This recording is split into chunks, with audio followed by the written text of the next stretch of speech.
C'est dans l'Inde du Sud, au cœur des montagnes bleues, que j'ai rencontré Satprem. Satprem, un nom qui signifie en sanskrit celui qui aime vraiment. Mais c'est un surnom qu'on a donné en Inde à ce Breton qui s'y est installé depuis 20 ans. Sa vie est un roman d'aventure. On a appelé Satprem un aventurier de l'intérieur. Il se présente lui-même comme un hors-la-loi. Depuis son enfance bretonne, il a tenté toute sa vie de répondre à une question qui s'est posée à lui avec une force insoutenable dans les camps de concentration nazis où il fut enfermé par la Gestapo. Qu'est-ce que l'homme? Que reste-t-il de lui lorsque la souffrance et l'épreuve ont fait table rase? Quel sens peut donc avoir tout ce qu'il vit? Y a-t-il un secret? Pour y répondre, il part à travers le monde. En Inde, il découvre Sri Aurobindo et Mère qui dirige l'ashram de Pondichéry. Mais il repart pour la Guyane, pour Cayenne, pour le Brésil, devient chercheur d'or, s'enfonce durant 1 an dans la forêt vierge de la Guyane à la recherche de la source de vie du passé millénaire de la Terre. Mais là non plus, il ne trouve pas de réponse. Il se souvient alors du regard illuminant de Sri Aurobindo et de celui de Mère qu'il appelle un glaive de lumière. Il retourne en Inde, où il devient sannyasine, moine mendiant, sur les routes interminables. Nouvelle désillusion parmi les gourous et les yogis solitaires. Et c'est seulement sur la voie de Sri Aurobindo et de Mère que Satprem comprend peu à peu qu'il pourra trouver un commencement de réponse à la question qu'il s'est posée d'abord dans les camps. La véritable aventure de Sri Aurobindo et de Mère, il nous dit comment il la découvre. Une descente de la conscience dans la matière même, dans l'énergie, le lieu des vibrations supramentales. Une expérience réalisée à travers le corps lui-même, un autre état de conscience corporelle, une perception plus transparente de la réalité et de l'énigme du monde. Le secret, nous dit Satprem, qui permet sans doute de se frayer un passage vers un autre stade de l'évolution, celui de l'homme après l'homme, celui du supramental. Une réalité où la mort ne serait plus le contraire de la vie. Pour Satprem, en notre temps, sous les crises apparentes du monde, c'est une crise évolutive qui se manifeste et qui pourra conduire à un nouveau type d'homme.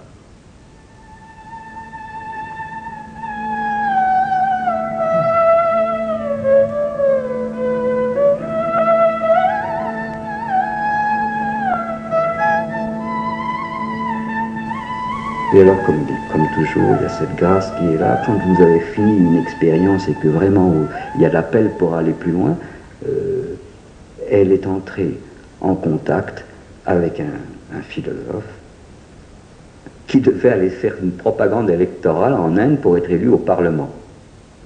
Et c'est comme ça que Mère, ayant rencontré ce philosophe, a été amenée à Sri Aurobindo. C'est comme ça, après avoir parcouru, je ne donne pas tous les détails de ce circuit, n'est-ce pas? Mais enfin, toutes les voies, pour elle, se sont fermées les unes après les autres. Elle a bien vu que la jonglerie philosophique ne conduisait pas au-delà d'une jonglerie, n'est-ce pas? Que l'esthétique avait sa limite, que la musique aussi avait sa limite, que les grands pouvoirs occultes avaient leurs limites, que tout ça, c'était pas la clé pour passer dans une humanité qui serait peut-être vraiment humaine, ce qu'elle n'est pas trop, ou pas encore, en fait. Et c'est là où elle est venue à Sri Aurobindo. Dans l'ashram de Pondichéry. Mais il n'était pas formé quand elle est venue. Il y avait quelques disciples déjà. Il y avait 5, 6, je ne sais plus, une douzaine de disciples peut-être, c'est tout, n'est-ce pas? Qui ne comprenaient pas bien ce qui se passait, mais qui étaient là. Et ce nombre de disciples a grandi peu à peu, et c'est devenu ce qu'on appelle un ashram, n'est-ce pas? Mais l'ashram, c'est rien. L'ashram, c'est rien. Ce qui importe, c'est celui qui est au centre, qui a l'expérience, et quel genre d'expérience. Et moi, ce que je voyais au bout de tout ce parcours, c'est quelqu'un qui me disait, c'est le corps qui fera le pont.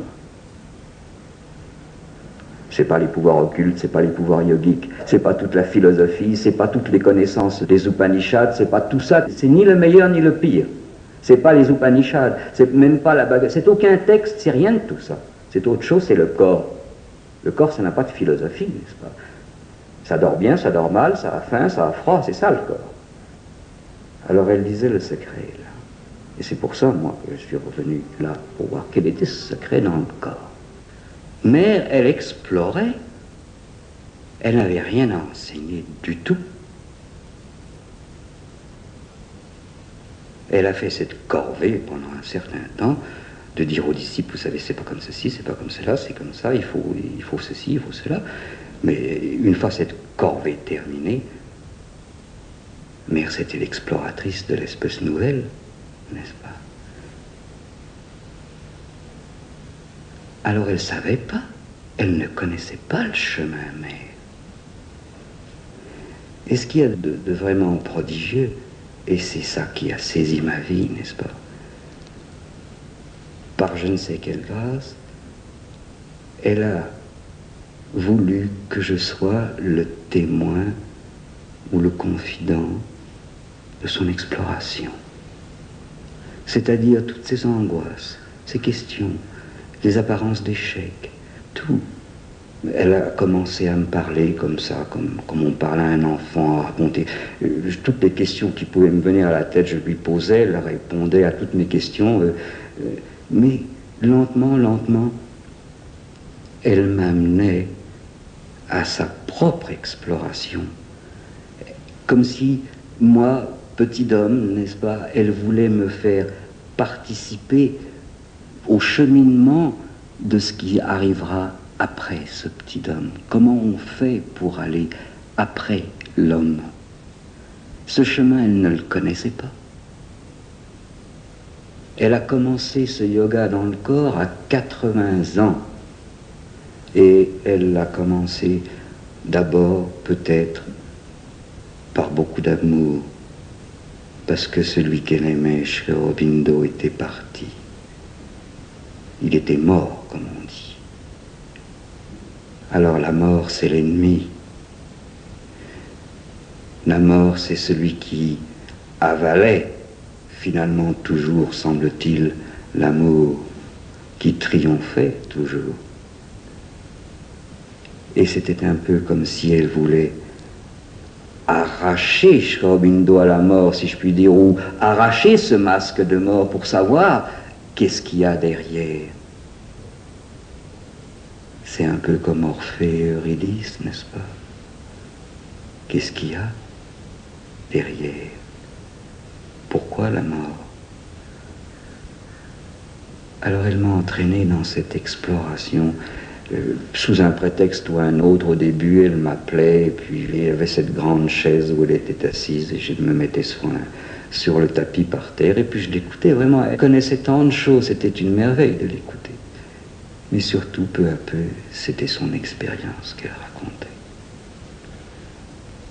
Alors ce yoga dans le corps, qu'est-ce que c'est? Bon, on s'imagine que le corps, c'est ce qu'il y a de plus simple, c'est notre corps, c'est quelque chose qui est bien connu, n'est-ce pas? Et alors, comment cette chose qui semble-t-il est bien connue va-t-il produire autre chose qu'un nouvel exemplaire de la même matière? Les biologistes vous disent, c'est simplement, si vous changez un peu l'ordre des molécules, il peut se produire des variations, mais nous savons tous que ces variations peuvent être monstrueuses plutôt qu'autre chose. Ou alors, si quelques rayons cosmiques viennent toucher l'ordre d'enchaînement des acides aminés, il peut se produire une variation. Et encore, tout ça s'étend sur des milliers et des milliers d'années. Alors, où est l'issue? Si la biologie semble nous dire que vous ne ferez jamais autre chose qu'un homme, ou peut-être un super-homme au sens intellectuel, ou alors peut-être un monstre, physiologiquement, mais une autre espèce, comment est-ce que c'est possible? La biologie n'a pas de réponse. Elle dit le mélange de certaines molécules peut, au bout d'un certain nombre de milliers d'années, produire une variation qui entraînera d'autres variations et qui finira par faire une autre espèce. À l'époque, nous étions en 1960, déjà on comprenait bien que le monde n'avait plus des millénaires attendre que le problème était à la porte, qu'il fallait trouver la réponse. Alors, où était la réponse justement dans ce corps, si les biologistes ne la donnaient pas? Qu'est-ce que c'est que le corps? Ça a l'air très simple. Mais en fait, c'est la chose qui est la plus inconnue de nous. C'est la chose que nous ne connaissons pas du tout. Qu'est-ce que nous connaissons de notre corps? Nous sommes revêtus d'un empilement de couches successives. Et on vit surtout dans la couche supérieure, qui est la couche mentale, intellectuelle. En fait, toute notre vie se déroule dans le mental, n'est-ce pas? On ne touche pas le corps directement, on le touche à travers toutes sortes d'idées et toutes sortes d'habitudes, mais le corps lui-même tel qu'il est, qu'est-ce que nous en connaissons? Alors si on veut commencer à découvrir ce corps tel qu'il est, n'est-ce pas, cette biologie telle qu'elle est, pas à travers un microscope, mais telle qu'elle se vit, il faut d'abord évidemment traverser cette couche mentale, cette première couche, qui est tout le vacarme de nos idées, de nos préjugés, de tout ce qu'on a l'habitude de vivre constamment, n'est-ce pas, avec toutes les suggestions médicales, toutes les suggestions possibles, toute la vie dans laquelle nous sommes enfermés. Alors ça, c'est une première couche à traverser pour s'approcher du corps. Il faut d'abord commencer par faire taire tout ce vacarme mental qui enveloppe le corps. Puis si on continue cette descente, ce chemin de la descente, comme elle disait, il y a une deuxième couche qu'on rencontre. C'est toute la couche affective. Ce sont tous les sentiments qu'on a, toutes les réactions émotives que l'on a. C'est toute une couche grouillante et déjà beaucoup plus collante que la couche intellectuelle. Mais ça aussi, ça nous conditionne constamment et ça recouvre le corps. C'est comme une trame qui recouvre le corps. Comment peut-on voir ce qu'il y a dans ce milieu cellulaire, si je puis dire, tant qu'il est agité ou recouvert par toutes ces couches? Il faut traverser les couches.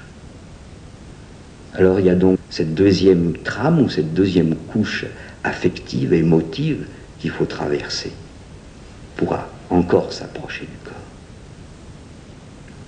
Alors là, la descente devient de plus en plus difficile, n'est-ce pas? C'est-à-dire qu'il faut réduire au silence ou traverser tout ce vacarme émotif qui est là et toutes ces réactions dont nous sommes à peine conscients parce qu'on les vit tellement naturellement. Alors il y a encore une troisième couche à laquelle on arrive. C'est toute la couche des sensations. Alors, on commence déjà à s'approcher du corps. Toutes les sensations du corps, toutes ces réactions spontanées de peur, de crainte, d'agression, on découvre alors là un monde grouillant, mais qui n'est pas du corps, qui est de toutes les habitudes qu'on a données au corps. Les habitudes qu'on a données par l'éducation, les habitudes qui viennent de l'atavisme, les habitudes qui viennent du milieu. On pense qu'on ne peut pas faire ceci. C'est pas possible, on ne peut pas manger ceci, on ne peut pas vivre à plus de telle température, on ne peut pas. Le corps est conditionné par une espèce d'énorme couche de tu ne peux pas, tu ne peux pas, tu ne dois pas, ça c'est pas possible, ça c'est pas possible, ça c'est possible. C'est tout un formidable conditionnement qui est là. Alors on commence à s'approcher de quelque chose qui devient très, comment dirais-je, serré, très aigu, dangereux. On commence à s'approcher de la racine de la mort dans le corps. On s'aperçoit que si on veut déranger toutes ces microscopiques habitudes qui sont là à recouvrir notre substance cellulaire, notre corps, si on commence à vouloir déranger ça, mais on provoque une révolte dans le corps, un affolement dans le corps, une peur, n'est-ce pas? Et puis on touche finalement au fond une envie, un appel de la mort. Comme s'il y avait au fond de la conscience qui presque touchait le corps, n'est-ce pas? Je ne dis pas encore dedans, c'est pas encore le corps vraiment. il y a quelque chose qui aspire à la mort.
Il y a quelque chose pourquoi la vie est une sorte de catastrophe.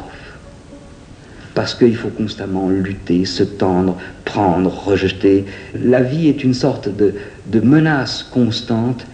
Et alors au fond du corps, on découvre une espèce d'aspiration au repos, à l'inertie. C'est comme si on trouvait, alors là, tous les vieux souvenirs évolutifs. Et comme une nostalgie du minéral qui est là tout à fait au fond, la paix du minéral, n'est-ce pas, quand la vie n'est pas encore née, quand elle est encore statique. Alors il y a ce besoin, au fond du corps, il y a ce besoin de repos, d'inertie, surtout de faire cesser cette espèce de cauchemar constant qui est de lutter, d'agir, de réagir. C'est une espèce de formidable tension qui est mise sur toutes ces cellules, n'est-ce pas, qui les force à lutter. Et derrière ça, il y a une aspiration à la mort. Et alors, n'est-ce pas, ça ne se vit pas abstraitement, cette exploration. Ça se vit à travers beaucoup de maladies. Je parle de mer, de l'exploration de mer, n'est-ce pas? Dès qu'on veut déranger l'habitude, tout se désorganise. À partir de le moment où il y a la moindre désorganisation, vous voyez de tous les côtés, dans le fond du corps, se lever toutes sortes d'anxiété, de crainte, de peur. Ah, ça va être la mort, ah, ça va être le cancer, ah, ça va être telle maladie. C'est un monde grouillant de suggestions qui sont là au fond du corps. Et alors, il faut traverser tout ça. Il faut traverser toute cette illusion de la maladie. Il faut traverser la mort. Mais alors il se produit un phénomène. C'est évidemment difficile de résumer un cheminement pareil. Mais c'est comme si on vous mettait constamment devant la destruction pour trouver la clé, pour trouver la force qui est plus grande que cette destruction, cette loi de destruction qui semble être au fond du corps. Et alors c'est comme si, à travers les mailles de toutes ces trames successives qui recouvrent le corps, comme si à mesure qu'on descendait là-dedans, il y avait de temps en temps d'étranges insufflation ou infiltration, et puis tout d'un coup le corps débarquait pour quelques secondes, n'est-ce pas, dans un monde où toutes les lois semblaient s'effriter, ne plus avoir de pouvoir, où toutes ces choses qui semblaient implacables tout d'un coup étaient dissoutes dans quelque chose qui était plus fort que la loi de la mort, plus fort que la maladie, plus fort que quelque chose pour qui c'est une illusion. Mère a eu, par exemple, je ne sais combien d'attaques cardiaques, n'est-ce pas?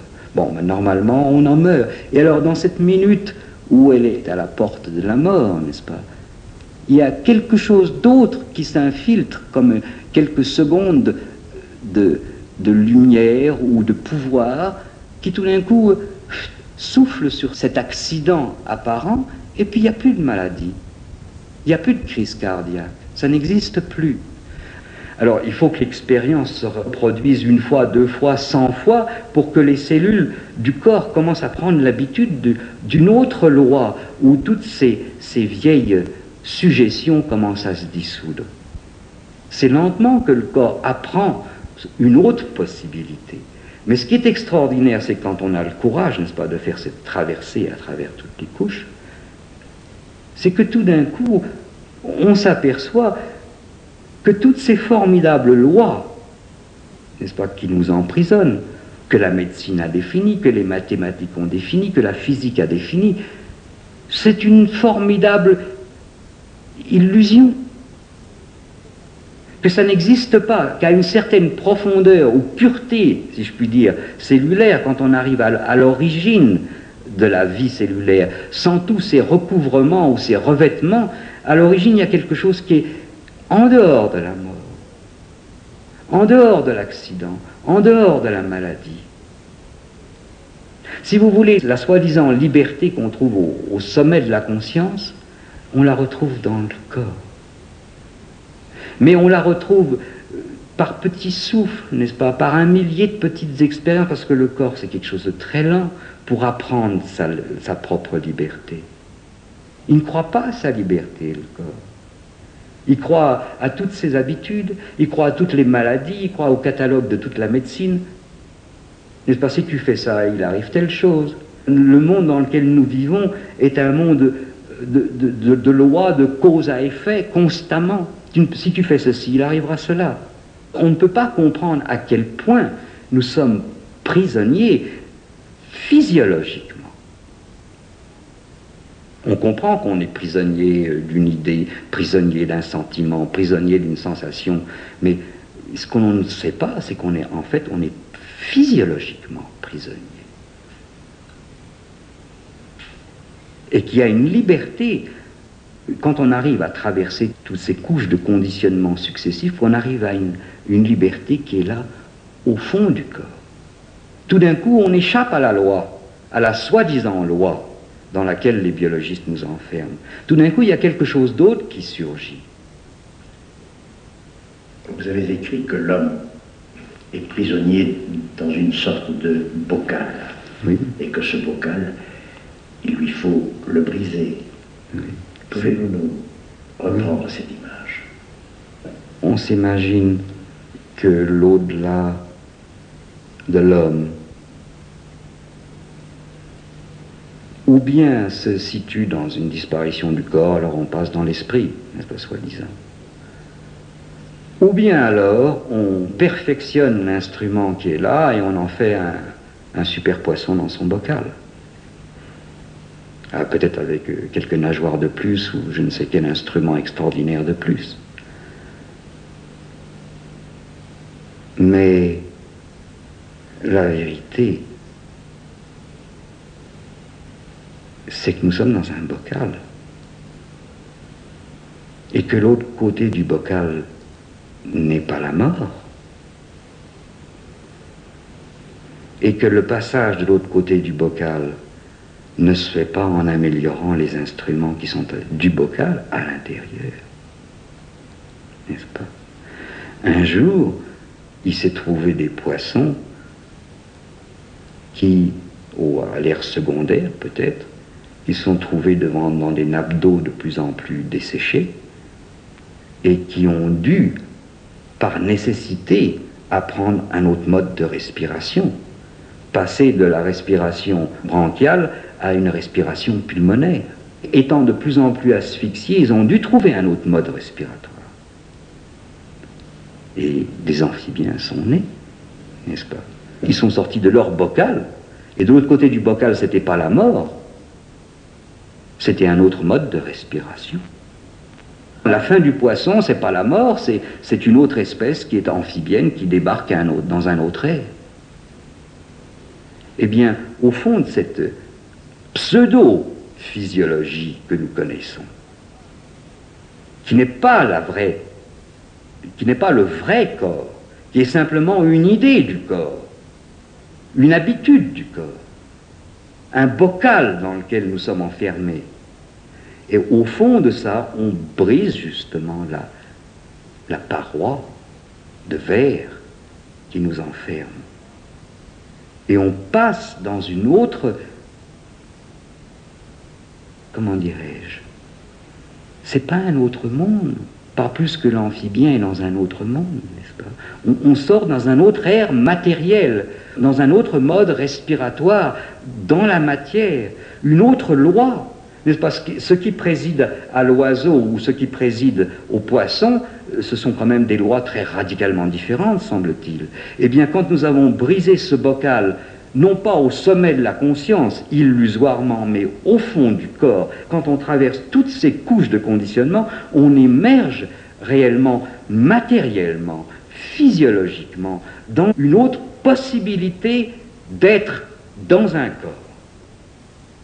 Alors on parvient, disait Mère, à ce qu'on appelle la conscience cellulaire.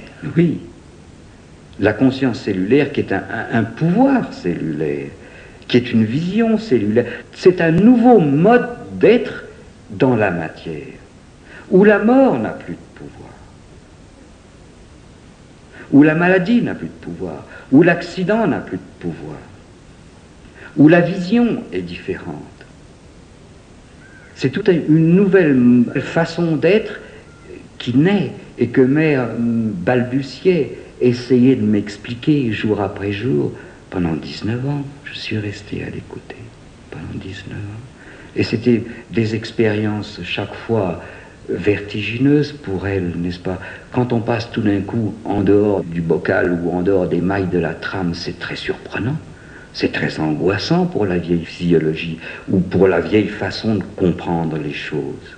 Et tout d'abord, ça paraît un peu comme une folie, où beaucoup de gens autour de Mère pensaient qu'elle déménageait, n'est-ce pas?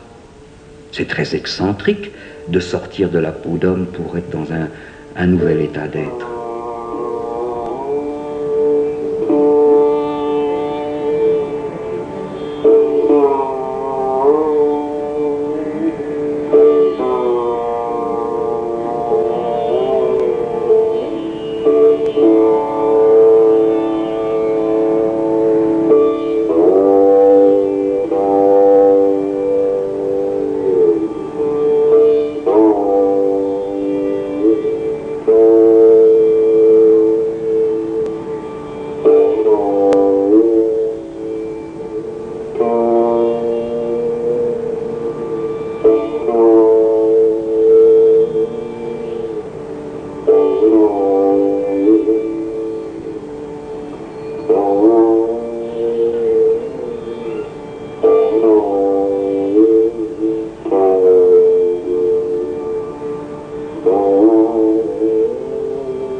Que dirait le vieux poisson devant un premier amphibien?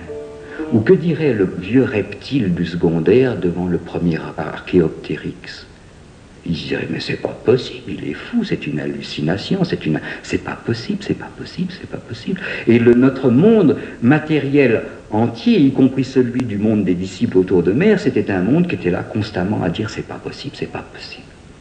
Et là-dedans, j'étais celui, et je m'en rends compte maintenant, celui qui disait, mais c'est possible, c'est la seule possibilité.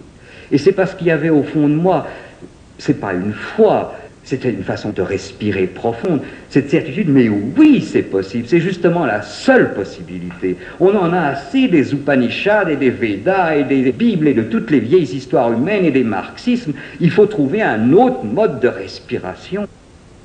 Et c'est là où je plongeais avec Mère, ou plongeais, enfin, j'allais vraiment comme un vieux noyé humain qui cherche désespérément à trouver l'autre mode respiratoire. Mère décrivait parfois ses expériences, parlait de vitesse, de rayonnement, de lumière.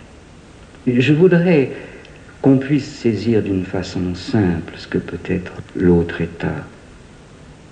Mais en fait, c'est pas quelque chose que nous ne connaissons pas.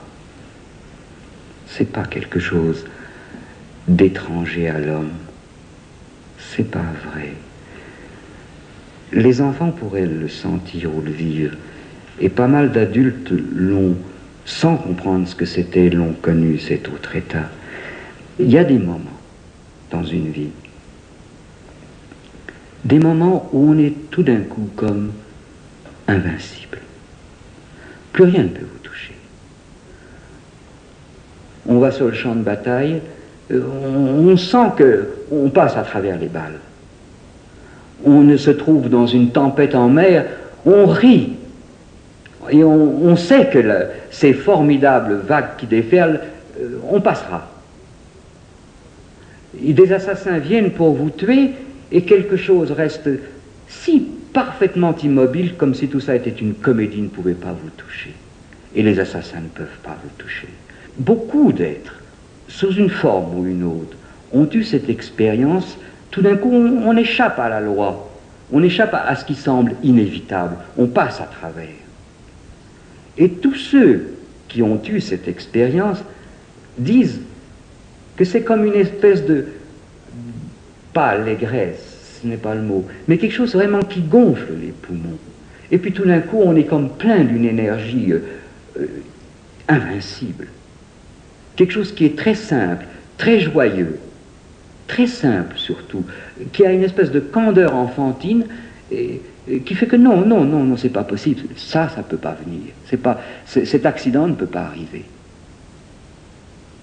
Eh bien ça, c'est une indication déjà de l'autre état. C'est-à-dire que pendant quelques secondes, ces êtres qui ont eu une expérience semblable, ils sont passés à travers les couches de conditionnement, à travers les frayeurs, les peurs, les ceci va arriver, cela va arriver, ça c'est possible, ça c'est pas possible. Pour quelques secondes de grâce, ils sont passés à travers ça, et alors rien ne les touche, rien ne peut les toucher. Eh bien c'est ça l'expérience. C'est qu'au fond du corps, quand on a traversé toutes ces couches de conditionnement, on émerge tout d'un coup dans quelque chose où les vieilles lois du monde n'ont plus de pouvoir. Et on s'aperçoit que leur pouvoir, c'était simplement une formidable suggestion collective et une vieille habitude. Mais seulement une habitude. Il n'y a pas de loi, il y a des habitudes fossilisées. Et tout le trajet, n'est-ce pas, c'est de traverser ces habitudes. Alors parfois, dans une vie humaine, on a quelques secondes comme ça.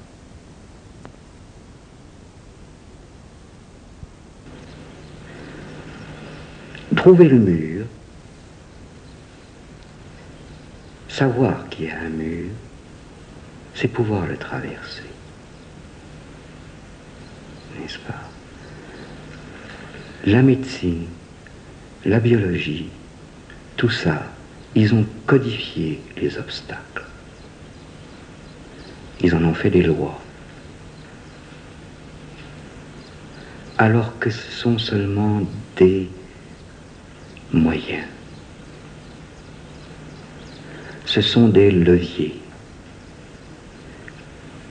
S'il y a un mur, il y a l'autre côté du mur.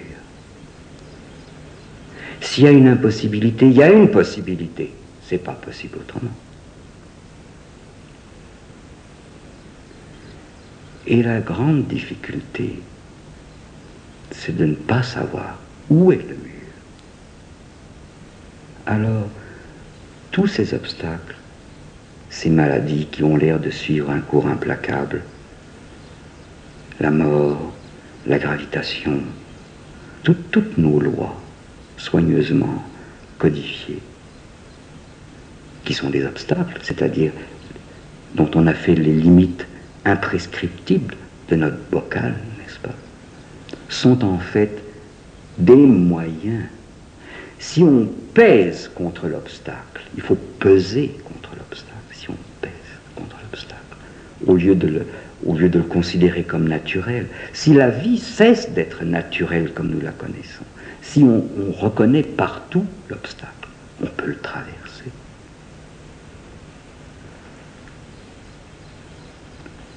Et c'est ce qu'a fait Mère, n'est-ce pas? Partout où il y avait loi, impossibilité, pour elle, il n'y avait pas la loi, il n'y avait pas d'impossibilité. Et c'est justement parce qu'elle a eu le courage de faire ce chemin à travers tous les impératifs formidables, n'est-ce pas, qui pèsent sur la conscience du corps. Tous ces obstacles, tout ces tu ne peux pas, toute cette mort grouillante qui a des tas de jolis masques médicaux.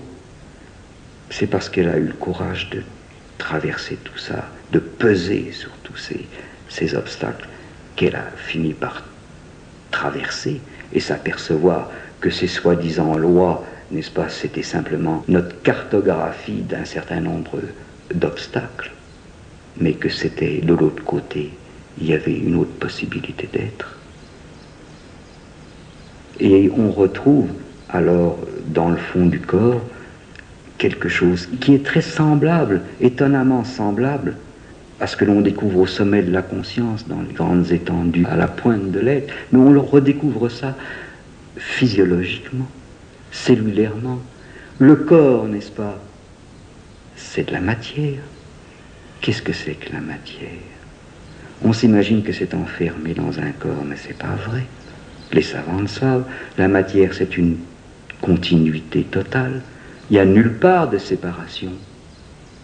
Une onde électromagnétique, elle est instantanément partout, dans tout. Alors le corps de mère a commencé à avoir des expériences tout à fait fantastiques, n'est-ce pas, qu'elle ne disait qu'à moi, parce qu'elle savait bien que je ne la prenais pas pour une folle. Elle comprenait, n'est-ce pas.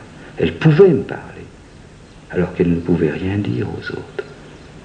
Elle pouvait, parce qu'elle savait que pour moi, ayant vécu l'asphyxie que j'ai connue, tout était possible, ou je voulais que tout fût possible.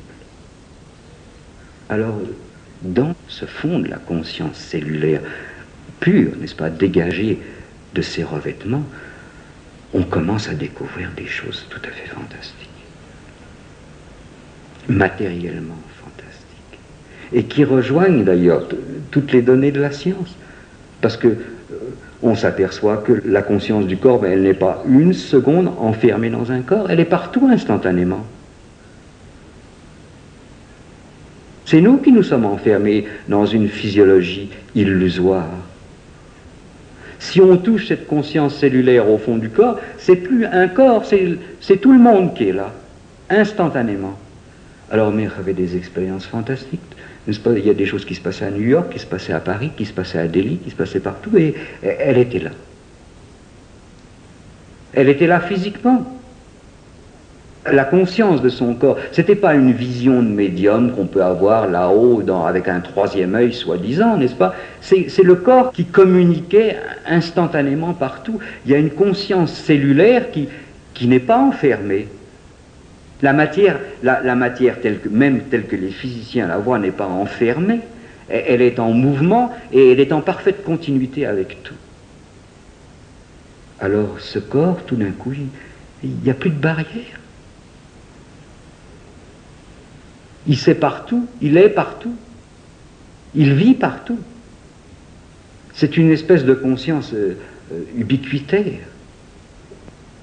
Alors ces expériences fantastiques, n'est-ce pas, c'est à la fois séduisant de les dire et dangereux de les dire, parce que c'est quelque chose de beaucoup plus simple qu'on pense.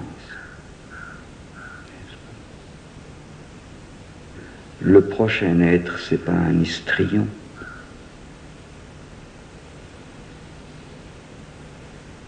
Alors cette suprême simplicité à l'échelle terrestre, c'est difficile à dire. Mais ça peut se vivre. Et c'est ça que Mère a essayé de me faire toucher, n'est-ce pas? Ça peut se vivre. Et alors à ce moment-là, n'est-ce pas, il n'y a plus la conscience d'un petit moi-je, d'un petit égo humain avec des pouvoirs, avec des visions fantastiques. La conscience cellulaire, c'est une conscience enfantine. C'est très candide. Si on ne peut plus simple, c'est la première simplicité du monde même, n'est-ce pas? Alors ça se retrouve partout comme chez soi. C'est dans une herbe, c'est dans le vent, c'est dans la misère surtout, dans beaucoup de misère de ce monde. C'est douloureux. Alors, il y a des aspects fantastiques, n'est-ce pas, bien sûr, quand on dit qu'on est une montagne, on est une rivière, on est une forêt, tout ça, c'est grandiloquent. Mais il y a une certaine simplicité qui fait qu'on est partout, dans tout, avec tout. Parce que quoi? Parce que de même qu'il n'y a qu'une matière, il n'y a qu'une conscience. Seulement, cette conscience une, elle n'est pas sur une petite pointe de l'être qui s'évanouit dans des béatitudes somnolentes. Elle est dans une unité physique complète. Non seulement on participe à tout, mais on est tout, on respire avec tout. On est un même battement avec tout ce qui existe. Et on est une même douleur avec beaucoup de douleurs. Elle percevait les ondes.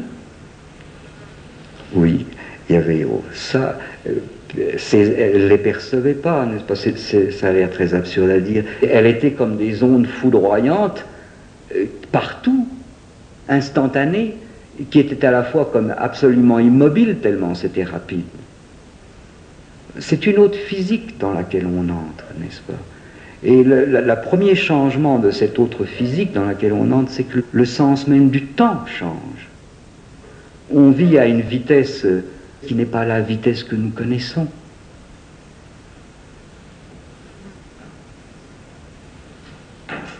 Cette conscience instantanément, cette conscience du corps, n'est-ce pas, instantanément répandue dans ce continuum physique, elle ne navigue pas à la vitesse humaine que nous connaissons. C'est un autre temps. Et alors on comprend aussi que quand on peut vivre cet autre temps ou cette autre vitesse, la vieille loi du corps change. Il n'y a plus cette usure qui vient du temps. On n'a plus 82 ans, plus un jour, plus 2 jours, plus 3 jours, n'est-ce pas?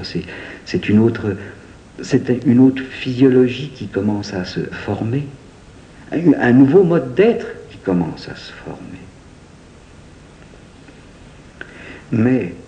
Mais, c'est là où on commence à comprendre non seulement le péril et la folie d'une tentative comme celle-là, n'est-ce pas, passer dans une autre espèce, mais la grande douleur aussi d'une expérience comme celle-là, parce que déboucher dans l'unité physique du monde, physiologique du monde, c'est entrer dans toute la misère totale du monde. Alors mère disait avec son humour habituel, parce qu'il y avait toujours cet humour-là dans tout ce qu'elle faisait. Elle disait, c'est constamment comme si on attrapait une nouvelle maladie qu'il fallait la guérir.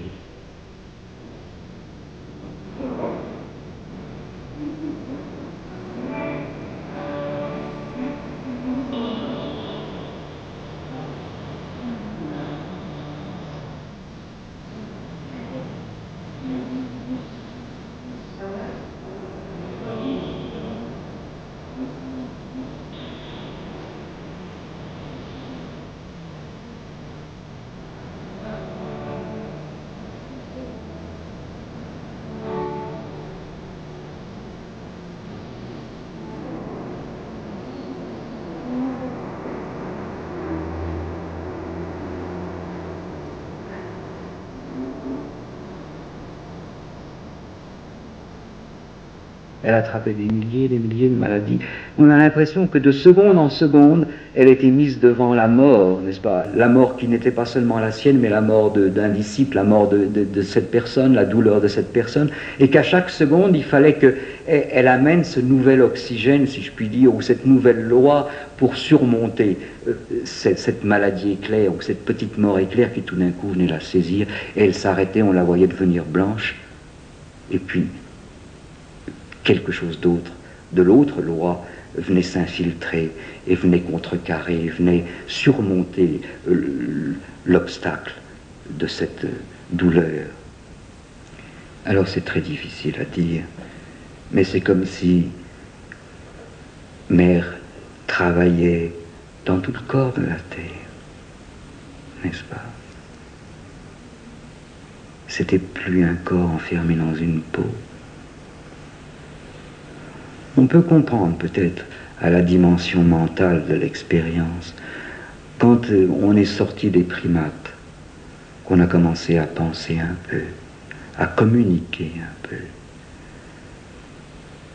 Cette conscience, elle a commencé à épouser beaucoup de choses. Comprendre, c'est, dans une mesure, c'est être dans ce qu'on comprend. C'est vraiment prendre dans ses bras, comprendre. Alors plus l'homme se raffine, élargit sa conscience, plus il assume, plus il communique, plus il épouse de choses, plus il prend dans ses bras. Et l'homme plus raffiné est un être souvent douloureux, n'est-ce pas? Parce qu'il comprend beaucoup de choses, il épouse beaucoup de choses. Ça, nous pouvons le comprendre mentalement. Mais c'est dans le corps que cette compréhension, cette façon de prendre dans ses bras, c'est dans la conscience du corps que ça se passe. C'est-à-dire que ce corps de mère embrassait beaucoup de souffrances pour travailler là-dedans, travailler dans ce mensonge, cet énorme mensonge qu'est la maladie, qu'est la souffrance, qu'est la douleur, qu'est la mort. Elle infiltrait en même temps que dans son propre corps, si je puis dire, elle infiltrait dans le corps du monde un nouvel oxygène, pourrait-on dire, des gouttes de quelque chose d'autre qui changeait la densité ou l'épaisseur des choses. Et alors, c'est là où le phénomène devient très intéressant quand on peut le comprendre. La première réaction d'un corps, quand vous le mettez en présence, disons, quand vous lui donnez une autre qualité d'oxygène, ou quand vous lui donnez une autre qualité de nourriture, ou quand vous le mettez dans d'autres conditions que ces conditions habituelles, c'est l'affolement, c'est la peur, tout commence à bouillonner, à craquer, à se mettre en désordre. Mais c'est ce qui se produit dans le corps du monde depuis 20 ans. On a l'impression que tout craque, que tout grince, que plus rien n'est dans l'ordre habituel, que plus rien n'est naturel, que tout notre système mental est comme pourri, n'est-ce pas, et que plus rien n'est une solution à rien, que toutes les vérités se décomposent, que tous les mensonges ont des allures de vérité. On a l'impression de vivre dans un monde qui craque partout. Mais pourquoi, en vérité, pourquoi? C'est peut-être justement qu'une nouvelle loi, un nouvel air s'infiltre dans ce vieux bocal humain et commence à faire craquer partout les mailles. Alors on crie au secours, on est scandalisé, c'est affreux tout ce qui se passe. Mais qu'est-ce qui se passe? Ce sont les mailles qui craquent. Et c'est partout dans le monde où ça craque. Mais pas parce que c'est la méchanceté qui sort, ni parce que c'est la vérité comme nous le comprenons qui sort, mais c'est parce que réellement un nouvel air, un nouvel oxygène est en train de s'infiltrer là-dedans et de perturber tout ça, de le faire sortir de son faux naturel.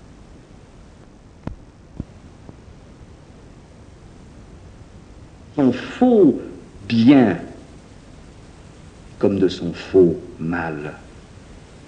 C'est tout qui craque, n'est-ce pas? Les vérités avec les mensonges. Plus rien ne tient debout. Mais quand un premier saurien, un premier reptile, parce que le monde devenait suffocant, a dû quitter son corps et pousser les ailes, qu'est-ce qui s'est passé? Ça devait craquer dans cette peau de reptile.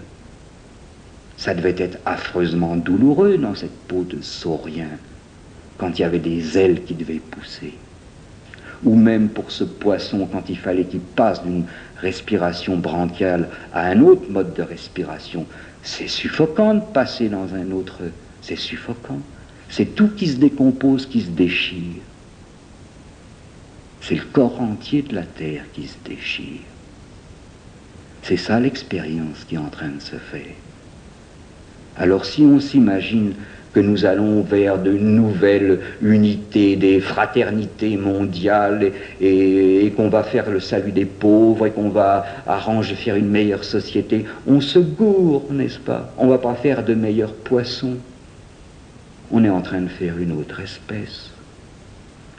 Et alors, on s'apercevra peut-être que cet esprit, cette lumière, cette joie, tout ça qu'on cherchait au sommet de la conscience, en fermant les yeux dans le silence et la retraite, que cet esprit, il est dans la matière même, que c'est la matière même, que c'est le but de ces millénaires où on a souffert beaucoup. On est allé d'un cataclysme à l'autre pour nous obliger lentement, lentement à découvrir notre secret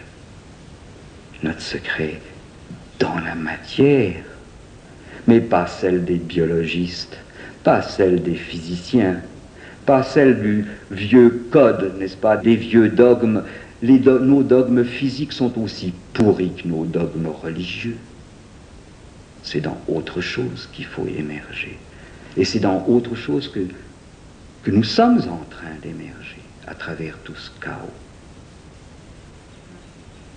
Et alors, on a l'espoir, non seulement l'espoir, mais on peut commencer à toucher que ce dont on rêvait quand on était enfant au bord de la mer, que ce qui semblait si, à la fois si vaste et si proche, c'est si soi-même, n'est-ce pas?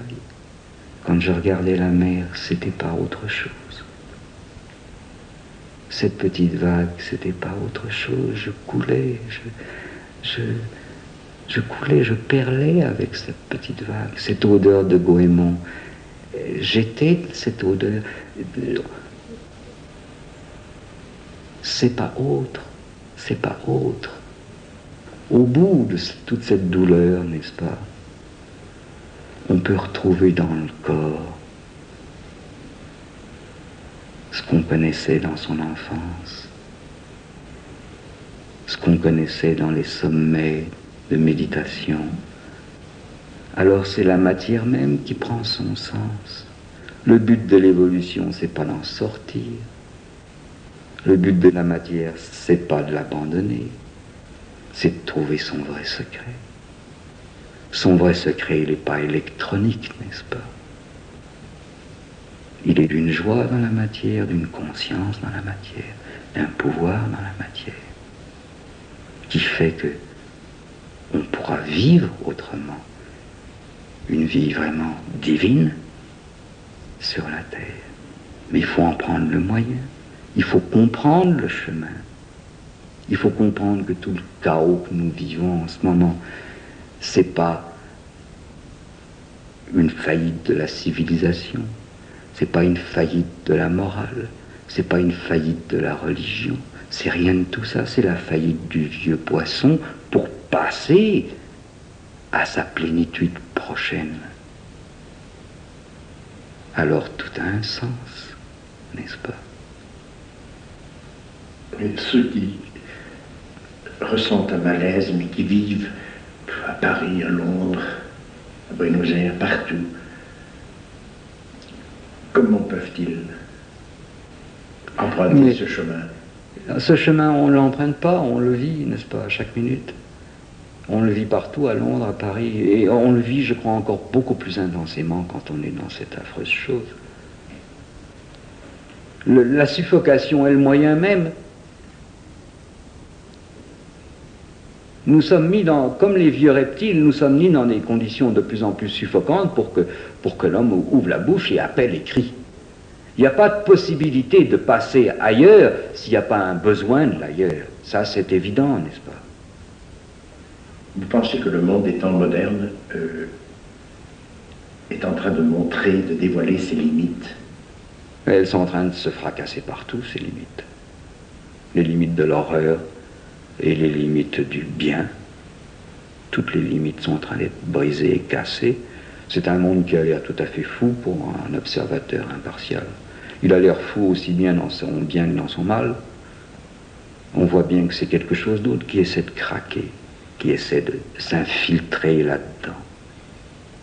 Et ceux qui vivent à Londres, à Washington, partout, cette suffocation, elle est palpable, n'est-ce pas, pour tous les êtres un peu sensibles. Il faut être alors vraiment de la matière primaire pour ne pas l'éprouver. Et cette suffocation est le moyen, parce que si on suffoque, on doit chercher le moyen d'en sortir. Et quel est le moyen? Mais il est infiniment simple, n'est-ce pas? C'est d'appeler. Eh bien, le corps de la terre, s'il a ce cri d'appel devant sa propre mort, quelque chose peut surgir, et puis tout change. Nous sommes à ce moment-là, où nous arrivons de plus en plus à ce moment-là, où des millions, pas quelques-uns, mais des millions et des millions d'êtres devront pousser le cri de la prochaine espèce.